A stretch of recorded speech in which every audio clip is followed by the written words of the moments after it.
I never saw it coming.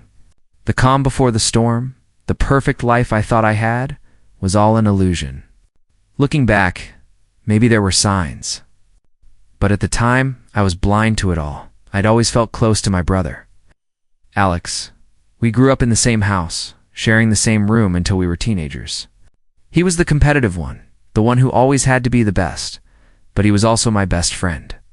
We'd talk about everything: sports, girls, school, even our dreams for the future. And no matter what, I knew I could always count on him. I trusted him more than anyone else. We were brothers. Nothing could tear that apart, right? And then there was Mia, God. Mia, she was the one thing that made everything feel right.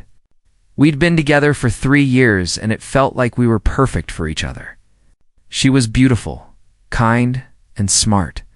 Her laugh could light up a room, and I'd catch myself just staring at her sometimes, wondering how I got so lucky. Our relationship was something I thought would never end. "I love you," Ethan, she'd say, and I'd feel it deep in my chest. She meant it, and so did I. I remember one evening sitting on the couch with Mia, watching a movie. Alex was in the kitchen, like usual, making something for himself. We were laughing, joking about the movie, but there was this tension in the air that I couldn't ignore. I didn't know why, but it felt like there was something off. Mia had been a little quieter than usual, too. I didn't think much of it at the time, though. It was just one of those moments where you brush off the feeling, right? "Hey, you okay?" I asked her, nudging her with my shoulder. "You seem a little distant," she smiled, but it didn't reach her eyes. "Yeah, just tired, that's all." I leaned in to kiss her forehead, brushing her hair out of her face. "You've been working hard. You deserve a break." She nodded, but something still felt off. But I couldn't put my finger on it. Maybe it was just me being paranoid. Alex came out of the kitchen, his usual smirk plastered on his face. "What are you two lovebirds up to?" he teased, throwing a wink at Mia. I rolled my eyes. He was always like this, teasing me about my relationship with her. But it didn't bother me. We were brothers. I never thought he'd do anything to hurt me. "I'm just trying to survive," Mia said, her voice soft but playful. "Yeah, Ethan's a pain in the ass," Alex joked, and we all laughed. But even then, I noticed a strange look pass between the two of them. I couldn't place it, but something about the way they looked at each other made me uneasy. It was almost like they were sharing a secret, something I wasn't a part of. I brushed it off. Maybe I was overthinking it. Mia had always been close to Alex. They'd been friends even before we started dating. But still, I couldn't shake the feeling that something wasn't right. That night, as I lay in bed, staring at the ceiling, I couldn't stop thinking about it. The feeling in the pit of my stomach wouldn't go away, but I forced myself to sleep, telling myself I was just being paranoid. Alex was my brother. Mia was my girlfriend. They'd never do anything to hurt me, right? Asterisk, I wasn't supposed to be home that early. But something in me made me leave work earlier than usual. I thought I'd surprise Mia, maybe take her out for dinner, or just spend some time together. The moment I stepped through the door, I heard laughter, her laugh, the one I loved. I should have felt comforted. Instead, a gnawing feeling crawled up my spine, a feeling I couldn't shake. I thought maybe it was nothing, but I still called out, "Mia?" "Alex." I heard her voice first. "In here?" she shouted. It was a little too loud, a little too cheerful. I walked toward the sound, and the first thing I saw were their faces. The way they were so close, their bodies just inches apart. My stomach turned. But what really stopped me cold was when Alex's arms slid around her waist, pulling her even closer. I froze. My mouth went dry. I didn't know what I expected to find, but it wasn't that. It wasn't them. In that moment, everything inside me shattered. I wanted to scream, but I couldn't find the air to do it. My legs moved on their own as I stepped forward, but my heart was in my throat. Mia's eyes widened when she saw me. Her face drained of color. She tried to pull away from Alex, but it was too late. "Ethan," her voice cracked. It's not what it looks like." I couldn't breathe. The words came out before I even had time to think. "What the hell, Mia?" She took a step toward me, but I stepped back, shaking my head. What the hell, Mia? I repeated, my voice louder this time. How could you with him? Alex stood there, looking at me like he had all the time in the world to explain. He didn't look guilty. He didn't even look apologetic. No, he smirked, like he was somehow above it all. Ethan, calm down. It's not that big of a deal. I couldn't process his words. It felt like someone had just punched me in the chest. Not that big of a deal? I could barely form the words. You're telling me it's not a big deal that you're with her? Mia stepped forward again. Ethan, please, listen. It was a mistake, okay? We didn't mean for this to happen. I cut her off. A mistake? A mistake. I could feel the anger building inside me, hot and dangerous. I trusted you. I trusted both of you. Alex, that damn smug bastard, crossed his arms and leaned back against the wall. Look, Ethan, you were always so busy. I thought you wouldn't care. It just happened. I couldn't believe what I was hearing. You thought I wouldn't care? The words tasted bitter in my mouth. You stole my life, Alex. You took everything I cared about. I wanted to scream, but the lump in my throat made it impossible. Mia's eyes filled with tears. She took another step toward me. Ethan, I never meant to hurt you. I swear it just happened. I didn't want this, but you did it anyway, I spat out. My heart was pounding in my chest. You let him do this? You let him. I couldn't finish the sentence. My head was spinning. Alex pushed off the wall and took a step closer, but I didn't flinch. It's done, Ethan. You can either accept it or keep fighting it, but it doesn't change anything. You're just wasting your time. His words felt like a slap across my face. I couldn't wrap my mind around the fact that my brother, the one person I thought I could always count on, was standing there, acting like he had no regrets. I didn't know what was worse, his actions, or the way he was brushing it off like it didn't matter. Like I didn't matter. I shook my head, backing away. My eyes locked on both of them.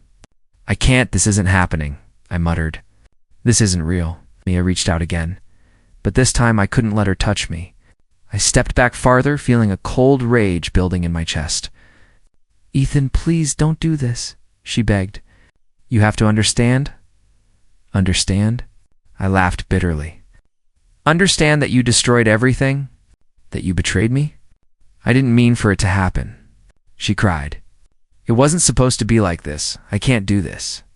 My voice was a whisper, but the pain was so loud in my head that it drowned out everything else. I turned and walked out of the room, leaving them standing there in their shame. Outside, cool night air hit me like a slap in the face. I didn't know where I was going. I didn't care. But something inside me snapped. My first instinct was to leave, get out, disappear. But then another part of me, the darker part, started whispering in my ear. I wasn't going to leave. No. I was going to make them regret this. Every last second of it, I clenched my fists, the pain in my chest turning to something else. Something colder. Something that felt like justice. Maybe I couldn't leave, but I sure as hell wasn't going to let them get away with this. Asterisk. I don't remember how I ended up outside that night. All I know is that I couldn't breathe in that house anymore. The walls felt like they were closing in, and the air was too thick with memories of Mia and Alex. Their betrayal choking me. I didn't know what to do with all this anger, this hatred that had started boiling inside me. I could barely look at myself in the mirror without feeling like a fool. I trusted them. I loved them both. And they both betrayed me. I spent the next few days in a daze. I barely slept. I didn't eat much. I couldn't bring myself to care about anything. But the rage, the hurt, it wouldn't leave me. Every time I closed my eyes, I saw them, together, laughing, whispering, touching. But slowly, something inside me started to shift. I was tired of feeling sorry for myself. I was tired of feeling weak. There had to be something I could do. I wasn't going to let them ruin my life. No way. I was better than this. I wasn't going to let my pain make me crumble. I got out of bed that morning with a purpose. I put on my workout clothes, grabbed my keys, and walked out the door. It was time to start rebuilding. I didn't know where to start, but I knew that staying stuck in this pain wasn't the answer. I threw myself into work. I pushed myself harder than ever, focusing on the tasks at hand, pouring all my energy into my career. I worked long hours, stayed late, and kept my head down. The pain was still there, lurking, but with every project I completed, every deadline I crushed, I felt a little more in control. It wasn't enough, though. I needed more. That's when I met Lena. She was sharp, confident, and knew exactly what she wanted. She was a businesswoman, successful in ways I hadn't even dreamed of. I met her at a networking event. Her energy was contagious, and I found myself drawn to her, not just because of her success, but because of her strength. She wasn't afraid to go after what she wanted. And that's what I needed to hear. "You're carrying a lot of weight," she said to me one evening after a few too many drinks, when the conversation turned personal. "I can see it in your eyes. The anger, the frustration, it's obvious." I looked at her, unsure of what to say. I hadn't talked about what had happened with anyone. Not with anyone who could understand, at least. "Yeah, I've been through a lot," I muttered. "I just don't know how to get rid of it." Lena smirked, leaning back in her chair. "You don't get rid of it. You use it. You turn that pain into power. Don't let it control you. Channel it. Make it work for you." I stared at her, trying to process her words. It wasn't easy, but there was something in her tone, something in the way she spoke, that made me think maybe she was right. "And how do I do that?" "You start small," she said. "You focus on what you can control. Channel your energy into your career. Build your future. Don't waste your time seeking revenge. Let them destroy themselves. Trust me, they will." Her words hit me like a slap in the face. Revenge. I hadn't even thought about it like that. I was so caught up in the idea of getting even, of making them feel what I felt, that I hadn't stopped to think about what it would cost me. "What if they get away with it?" I asked, a little too harshly. "What if they just keep living their lives like nothing happened?" She raised an eyebrow. "They won't. People like them always slip up. And when they do, you'll be there, standing tall, watching them fall. And that Ethan will be your revenge. But it won't define you." Her words lingered in my mind for days. Slowly, I started to shift my focus. I stopped wallowing in the pain and instead began to channel it into my work, into my fitness. I pushed my body harder than I'd ever done before, transforming the anger into strength. The physical exhaustion felt like a release. It was the only thing that gave me peace, if only for a few hours. Lena's advice became my mantra. Don't let it control you. Channel it. Every time I felt the darkness creeping back in, I reminded myself of her words. Slowly, I built a new version of myself. One who wasn't defined by betrayal, one who would rise from the ashes of his past. I wasn't sure what the future held, but one thing was clear. I wasn't going to let my past destroy me. I would become something greater. For the first time in days, I felt like I had a purpose again. Asterisk. It's been months since everything fell apart. And while Mia and Alex have been busy trying to fix their own mess, I've been focused on rebuilding mine. Every day, I push myself harder, work longer, and grow stronger. The business is thriving now. I've made connections, built a reputation, and slowly turned my life into something I can be proud of. But every time I glance at Alex or Mia, I can't help but think about what they took from me. I want them to feel it. I want them to know that I'm not just some guy they can walk all over. I'm not that person anymore. I was at an industry event last week when I overheard something that made my blood run cold. "Have you heard about Alex's company?"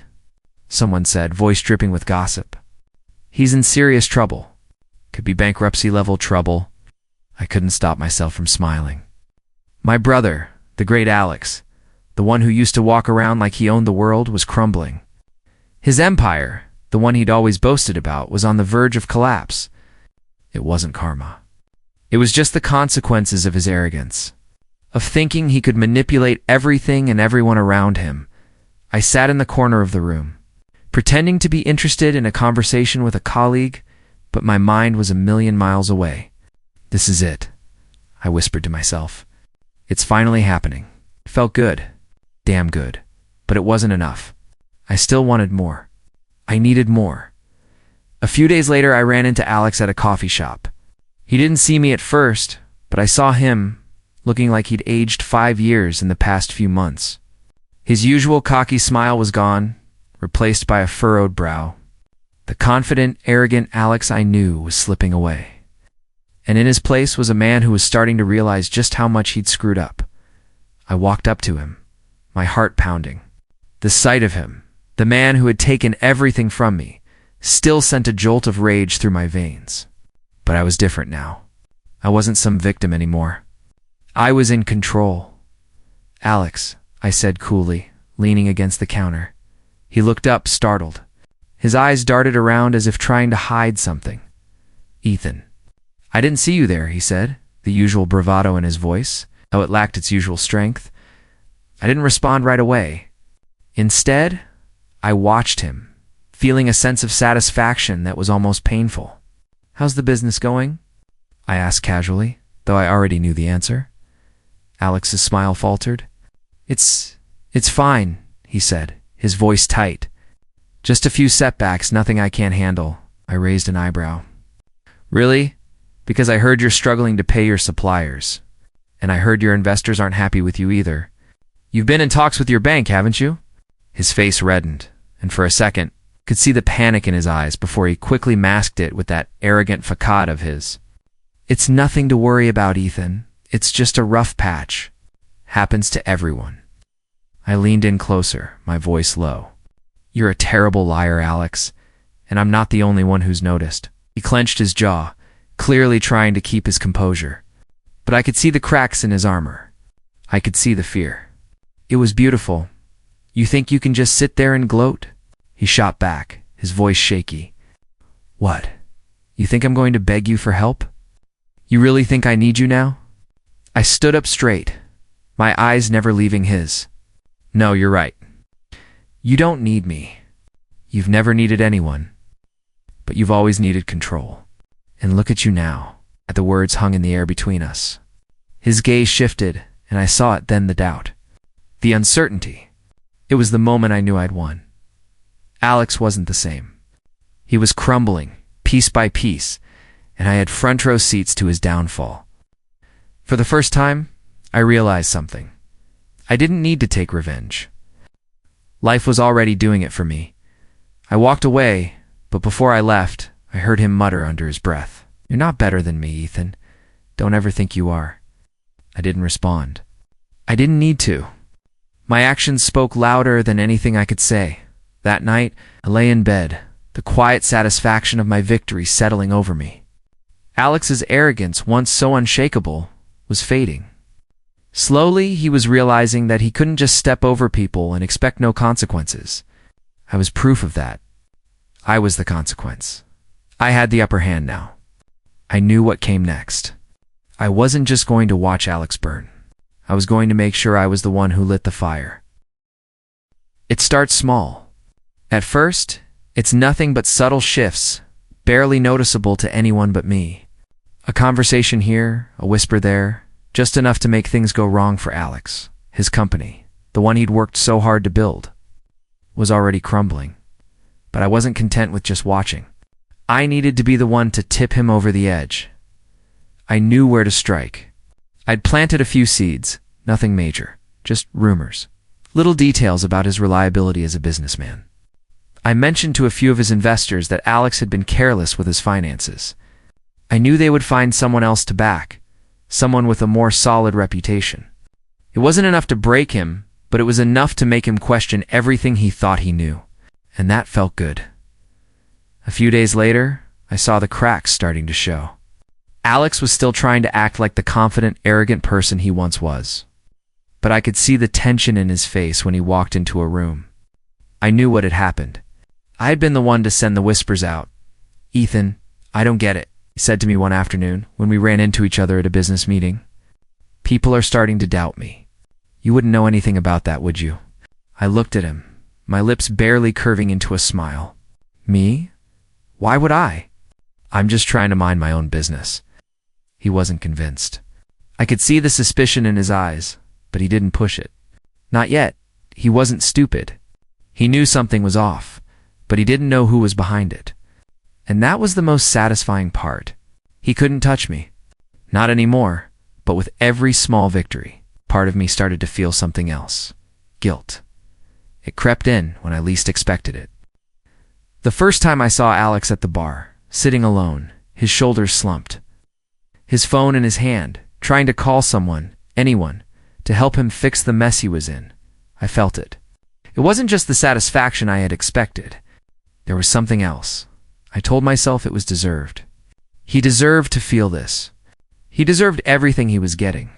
But that didn't stop the gnawing feeling at the back of my mind. "Hey," Mia said to me one evening after another. Failed attempt by Alex to get her back. "He's been calling me again." Barely looked up from the paperwork I was going through. "And," she sighed, running a hand through her hair, "he's sorry, you know? He's trying to fix things." But she trailed off. "I don't know, Ethan. I can't go back to that. Not after everything that happened." "Oh, yes." I didn't say anything. I didn't need to. I had no right to. But I could hear it in her voice, the way she sounded defeated, as if she'd realized something too late. She wasn't just sad for herself. She was grieving something else. Something that had already been lost. And I hated myself a little for making her feel that way. But not enough to stop. Alex was trying to fix things, but it was too late. His pride and selfishness had destroyed everything, and now he was scrambling, begging for forgiveness. But he didn't deserve it. Not from me, and not from her. I ran into him again a few days later. "I'm done, Ethan," he said, his voice hoarse, his eyes tired. "You've ruined me. You've made sure that I have nothing left." I didn't feel sorry for him. "You did that yourself, Alex," I said flatly. "I just helped you realize it." He clenched his fists, his face twisted in frustration. "What the hell happened to you? You used to care. You used to be my brother." I felt a flicker of something, but I pushed it down. "You made your choice." His desperation was palpable now. "I'm trying to make it right. I swear, I'll fix everything. Just help me out, please." I could see the cracks in him. His mask was slipping, but I couldn't bring myself to help him. "Not anymore. You're on your own, Alex," I said, turning away. "You don't get to come back from this." As I walked away, part of me felt like a piece of me was dying with every step. But I couldn't stop now. I wouldn't stop. Not until I had seen him crumble completely. Not until I had seen him feel everything. I felt, because what he didn't know was that this was only the beginning. Asterisk. I should have seen it coming. I should have known that Alex, desperate as he was, would go this far. I thought I had finally started to move past the constant need for revenge. I was wrong. It started when I got a call from one of my business contacts. "Ethan, I don't know how to say this, but we've got a problem. There's a report that just came through. Your name's all over it. Looks like someone's trying to frame you for embezzlement." I froze, my heart sinking. My first thought was Mia. She could have done it out of guilt, out of desperation. But no, this had Alex written all over it. I could feel it in my gut. I called him immediately, my hands shaking with anger. "Alex, what the hell are you doing?"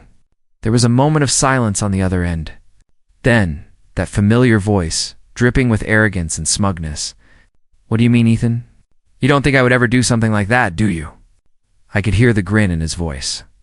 I could picture him leaning back in his chair watching me squirm. "Cut the crap, Alex. You think I'm stupid? You're trying to frame me, trying to destroy everything I've worked for, but it won't work. You've got no power left." He laughed. That fucking laugh. It was a laugh that used to mean we were on the same team, that we had each other's backs. But now, it only reminded me of everything he had taken from me. "You think I'm done? You're the one who's finished, Ethan. You've got nowhere to go. You think anyone cares about you? You're just a pawn." The words stung, but it was the plan I had already put into motion that made me realize how much control I had. "You're pathetic," I said, a cold chill running through my veins. "You're running out of chances, Alex. I'm done being your punching bag." "I'm not the one who's desperate," Alex shot back. "That's you. You're the one trying to claw your way to the top, and you think people like you. But the truth is, they never have. You're alone, Ethan. You always will be. The words hit harder than I wanted them to, but they only made me more determined. He was right about one thing: I was alone now, and that wasn't going to change.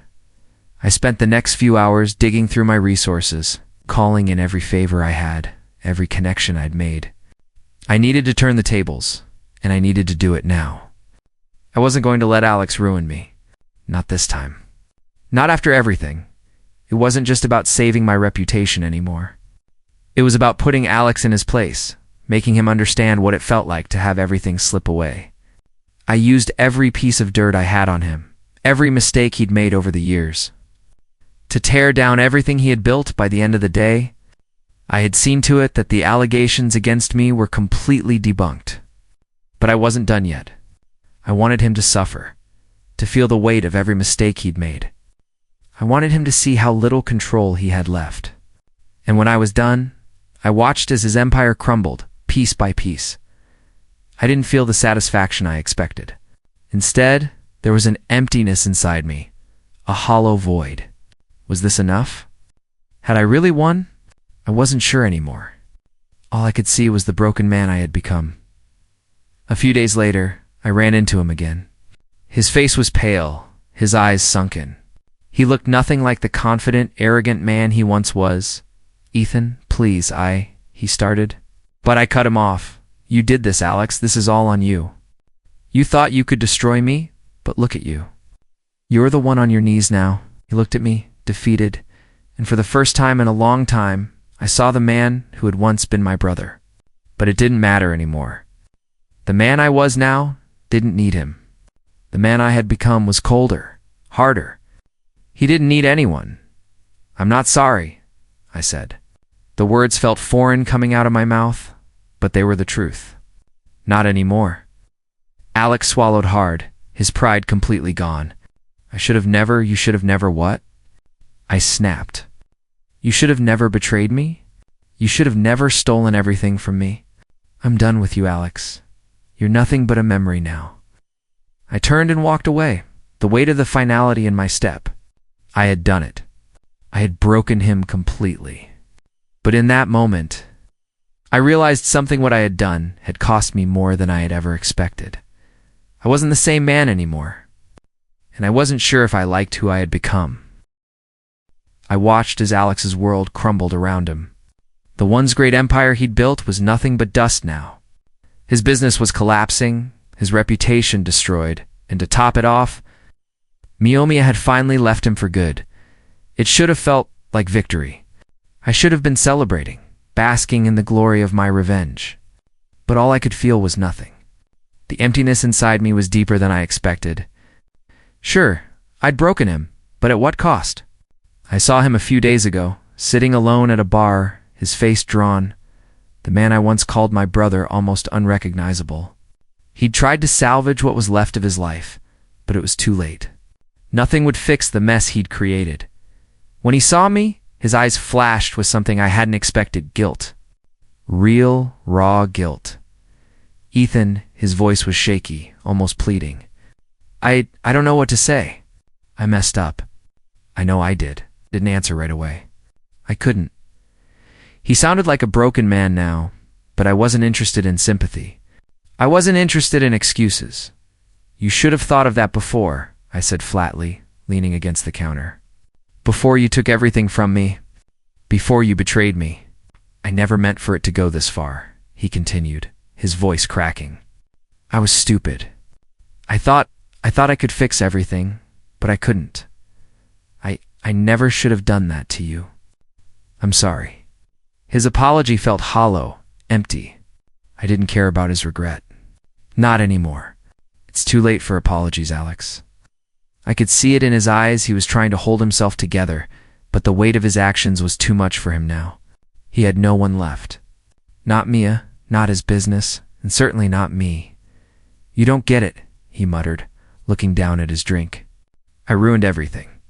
I let my pride, I let it destroy me." I let out a bitter laugh. Pride. Yeah, that's exactly what did it. Your pride was always more important than anything else. You never once thought about anyone but yourself." He flinched at my words, but I didn't care. I wasn't going to soften. "You had everything. You had me. You had her. But you threw it all away for what? Power? Control?" I shook my head. "Look at you now. You're a shell of the person you used to be." "I never wanted this," he whispered, his voice barely audible. "I never wanted to lose you, Ethan. But it wasn't about me anymore. It was about his own downfall, the consequences of his actions. The damage was done. He'd burned every bridge, destroyed every relationship, and now he was left with nothing but his regret." "I don't need your apology, Alex," I said, my voice cold. "You made your choices. Now you deal with them." His head dropped in defeat, the weight of everything crashing down on him. I don't know what to do anymore. I thought I could fix it. I really did. It was too little, too late. His pride had been his undoing, and now he had to live with the consequences. "I'm done, Alex," I said, turning to leave. "I don't have any more words for you." I walked out of the bar, leaving him there, broken and alone. I should have felt satisfaction. I should have felt like I'd won. But the truth was, it didn't feel like victory. It felt like emptiness. I avenged my betrayal. I broke him, just like he broke me. But as I walked away, I realized that nothing had really changed. I wasn't the same person anymore. Neither was Alex. We were both lost in our own ways. I had built my empire from the ashes of my pain. I didn't feel proud. I didn't feel victorious. All I felt was the weight of the damage I had caused, and the knowledge that revenge, no matter how satisfying in the moment, didn't heal the wounds. It just left scars. And as for Alex, well, he was a ghost of the man he once was. His pride had destroyed him, just like I had destroyed him. But neither of us were better for it. It's been a while. A few months, maybe more. Time has a funny way of slipping through your fingers when you're focused on rebuilding. I've built something now. Something solid. A business, a reputation, a life. I can't say I didn't enjoy the success. It's everything I worked for. Everything I poured myself into after the wreckage of my past. But there's a part of me that still wonders, was it worth it? Was the price I paid for this success too high? I was sitting at my office late one night when Mia's name popped up on my phone. She hadn't called in months, not since she left Alex, not since everything went down. I stared at the screen for a moment, unsure. I'd moved on, built my own life, but it still felt like a part of me was frozen in the past, back when everything was simpler. "Back when we were happy," I answered. "Ethan," she said softly. Her voice was the same, but there was something distant about it now. "Mia," I asked, trying to keep my voice steady. "What's up?" "I've been thinking about everything," she said, and I could hear the hesitation in her words. I just wanted to check in. "See how you're doing?" I chuckled bitterly. "You want to know how I'm doing? After everything?" "I'm not calling to reopen old wounds, Ethan," she replied quickly. I've had time to think, and I wanted to say I'm sorry for how everything went down. I should have never let it get that far." I closed my eyes, leaning back in my chair. "Yeah, well, we all make mistakes, don't we?" The words were colder than I meant them to be. "Ethan." "I know I don't have the right to ask for forgiveness," she said, and I could hear the sincerity in her voice. "But I want you to know that I never wanted to hurt you. Not like that. You hurt me, Mia. You and Alex. You both did," I said, my voice dropping to a whisper. "But you don't get to fix it now. Not with an apology." She was silent for a moment, and I could feel the distance between us growing even wider. I wanted to ask her how she was, what she had been doing, but I knew I couldn't go back there. "Not now, not after everything." "I understand," she said quietly. I wanted you to know that I've moved on. I've rebuilt my own life too. And I'm doing better." I couldn't help but feel a pang in my chest.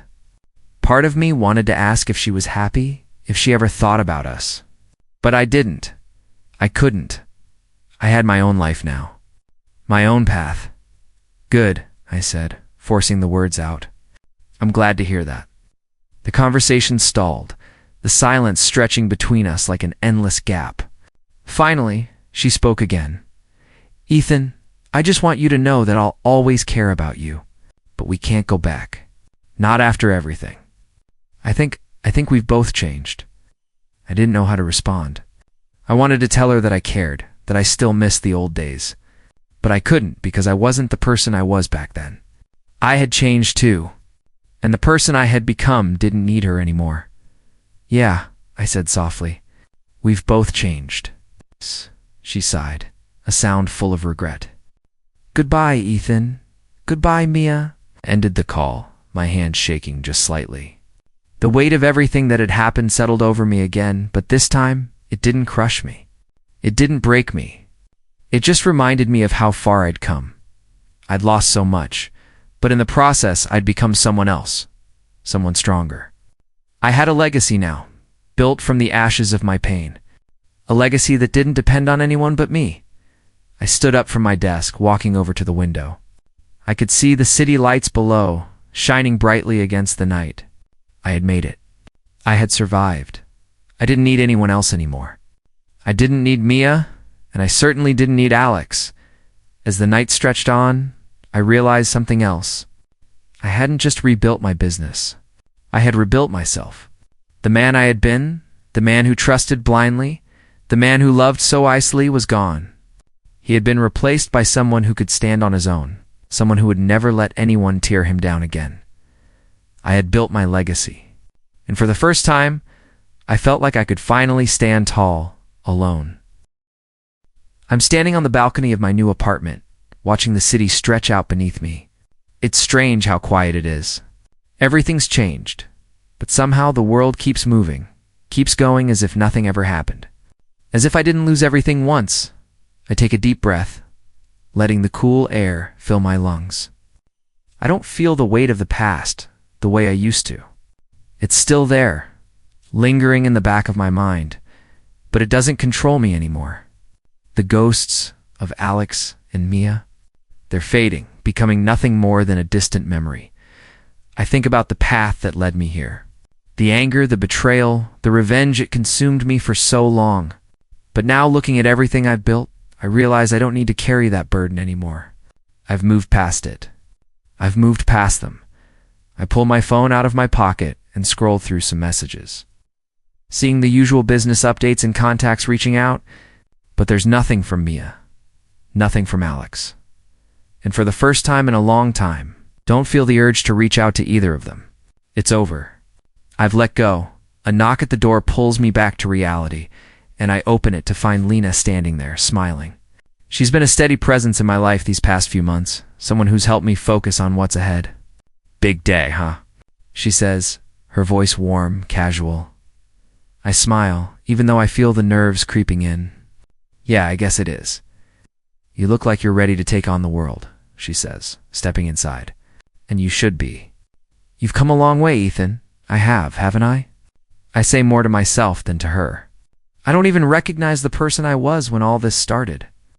Lena looks at me, studying my face for a moment before speaking. The thing about you, Ethan, is that you've never given up. Even when things were at their worst, you found a way to rebuild. That's what makes you stronger now. I lean against the doorframe, feeling a sense of pride that I haven't allowed myself to feel in a long time.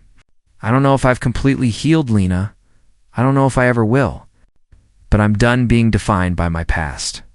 I'm ready to move forward. That's the spirit, she says, giving me an encouraging nod. It's time to step into your future. Let go of the past. You've earned this. I take one last look at the city below, feeling the weight lifting from my shoulders. You're right, I say, the words feeling more freeing than I expected. It's time to let go. Time to start something new. Lena watches me for a moment, as if she's making sure I mean it. I can feel her presence, supportive and strong. You've already started, Ethan? You're just going to keep going? I nod, finally feeling the peace I've been searching for. It's not that everything is perfect. It's not that I've erased the past or forgotten what happened, but I've learned to live with it. To move forward, a new chapter, a new life.